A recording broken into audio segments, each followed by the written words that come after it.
She's campy. She's glamorous. She's socially anxious. It's Beth. Hi, Beth. Welcome to iHeartRadio. Hi, how are you? I'm so good. I am better now for looking at you in all of your glory. So what I want to say, first of all, is you came in first. I came in first. If this is a round of golf, then I won. Right? You won. Hole in one, perfect par.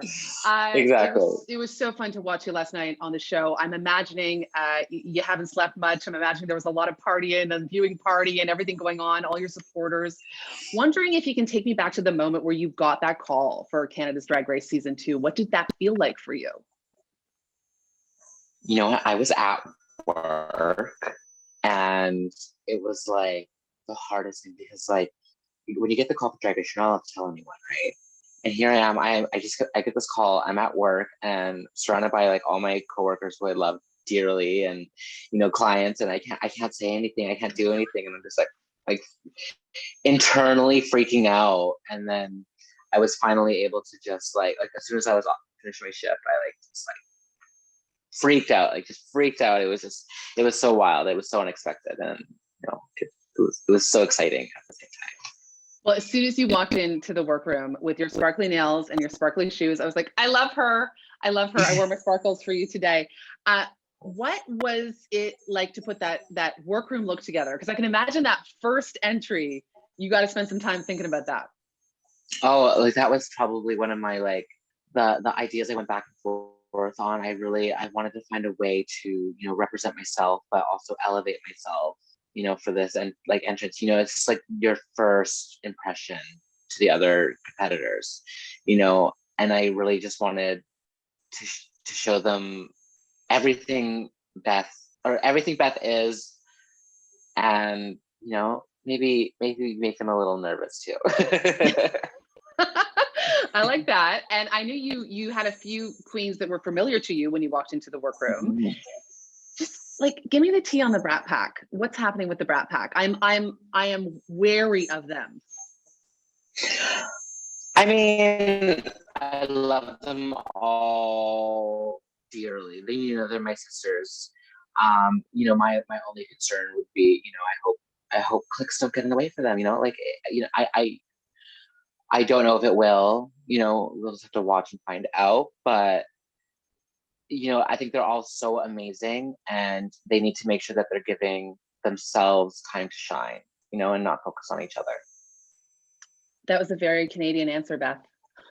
That was a very Canadian answer. Okay, so self-admittedly, you seem to struggle a little bit with confidence in this first episode. So what was it like watching yourself back and seeing yourself in that high pressure cooker moment? And sort of feeling a little emotional at times.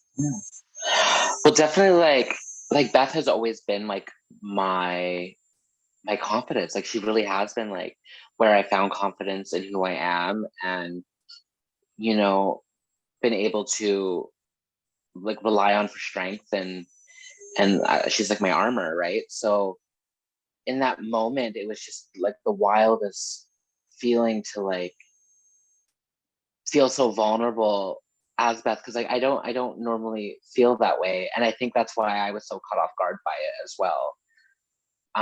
It was a really overwhelming, like very overwhelming feeling. But also I'm not mad that it happened, because we're all human.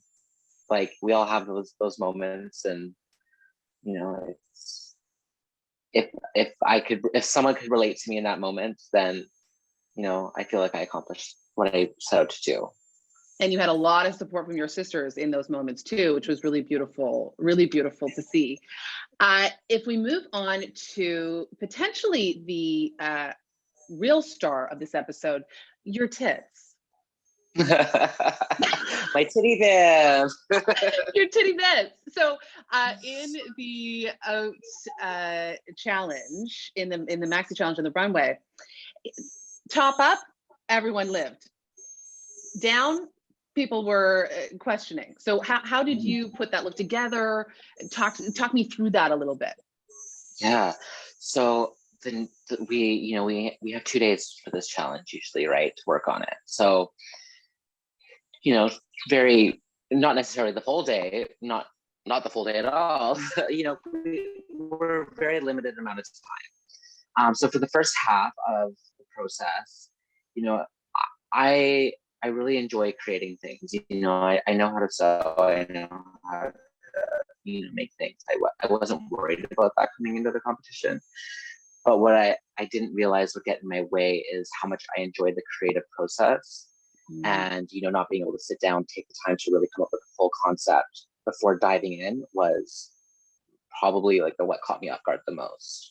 So I was so in my head the first day, and I made that skirt just because I was like, well, I know how to make this, and I have this umbrella. Let's just throw this together just so I have something started. And then the next day, after okay amount of sleep, I came back in the workroom and I made that corset. And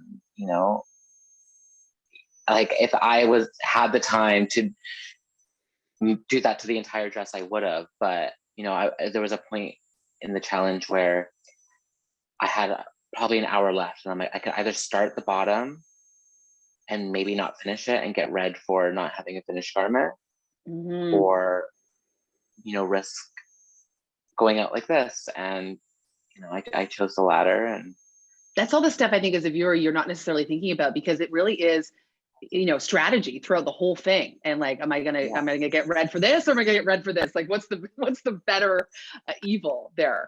Exactly. What about, can we talk about that howl moment from Eve? Like, what was happening there?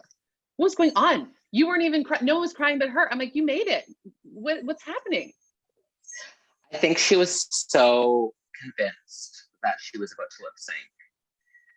And people say this all the time, but you don't really know how stressful that situation is. And especially like working so hard to get there, you don't want to lose that opportunity. And I think it was just a moment where I really believe like it was relief. Like, she was just so relieved that her opportunity, yeah. And it just came out. And you know what? Like, as much as it kind of, I don't want to say bugged me in the situation, but I was like, really, girl? Like, really, girl? I was like, really, girl? I might have done the same thing, like, you never, like, I don't know how I would have been in that moment, because those are her feelings to feel. And, I appreciate showing emotion, but, let me have my moment. Exactly. So you are now part of an iconic global drag race family. You've got to have Rue girls that you are keen to work with, to connect with. Who's on your go-to list right now? Who I'm like just right now diehard fan, like obsessed with, is Victoria Scone from Drag Race UK. I love. She is just so good at drag, like so good at drag. She is just, like everything I aspire to be as a drag artist. Like, she's so beautiful and just so, like, there's just something about her that I'm just so drawn to. And I really hope I get the opportunity to work with her. And even a bunch of like Canadian sisters who I haven't had the opportunity to meet yet. But I've never left Canada, so I'm excited to travel the world and meet some of like all my sisters all over the world now. Yes. And before I let you go, because I know you are booked and busy today, what is something that Canada didn't get to see from you? What did we not get to see that you were really ready to show? I really wanted to show, just my love for drag. I really I felt like a little bit watching the episode back, I just looked like I didn't want to be there. And I wanted to be there so badly. And I think, because I just love drag. It's not even about the competition. I just wanted to do drag and be creative and challenge myself. And, I felt like I had a lot to show the country. But this is just the beginning. So. It sure is, Beth. It really is. And I know in the episode, some of your sisters were saying you are hard on yourself. And I, for one, who watched last night, absolutely felt your love of drag. So I thank you for your energy in that first episode. And I wish you all the best. I can't wait to follow you along. Yay, Beth. Great to meet you. Oh, thank you so much. It was so good to meet you too.